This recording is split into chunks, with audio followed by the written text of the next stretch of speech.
Hola, soy Vanessa, profesora de Español Online. Bienvenidos a una nueva videolección. Hoy os voy a hablar de cómo usar el futuro simple en español. En este vídeo no vamos a ver la conjugación. Ya hice un vídeo explicando este tema. Aquí arriba os dejo el enlace por si necesitáis verlo. Si te gusta este vídeo, no olvides dejarme un comentario por aquí debajo. Comenzamos con el futuro.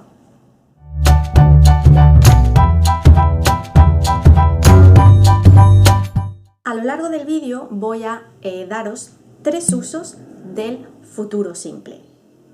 Y después veremos algunas expresiones que se usan junto con el futuro. Comenzamos con el primer uso.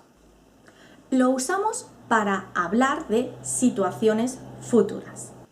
Es decir, para referirnos a una acción o situación que ocurrirá en el futuro. Vamos a ver un ejemplo. Esta tarde iré a clase de español. Pasemos al segundo. Lo usamos para hablar de probabilidades, es decir, para hablar de situaciones que es probable que ocurran. Por ejemplo, probablemente saldré a celebrar el cumpleaños de Juan. Y por último, lo utilizamos para hablar de predicciones. No se trata de predecir el futuro. Los ejemplos típicos es, por ejemplo, cuando hablamos de el tiempo atmosférico. La semana que viene bajarán las temperaturas. O para hablar de situaciones que creemos que se harán realidad en el futuro. Por ejemplo, en el futuro viajaremos a Marte. Un día los coches no necesitarán conductor.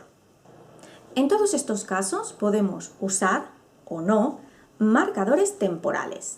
Por ejemplo, mañana, la semana que viene, el próximo lunes, el próximo mes, el fin de semana.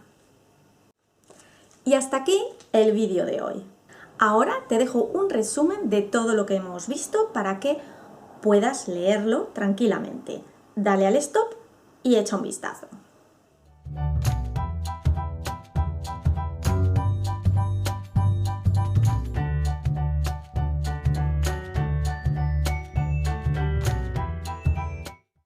¿Ya lo has repasado? Muy bien. No te olvides de dejar por aquí abajo una frase de ejemplo para practicar el futuro simple. Si quieres seguir aprendiendo español, puedes seguirme en Instagram y Facebook también. Además, te dejo aquí un vídeo relacionado que podría interesarte. Y por aquí puedes suscribirte a mi canal para no perderte más contenido como este. Nos vemos en el próximo vídeo.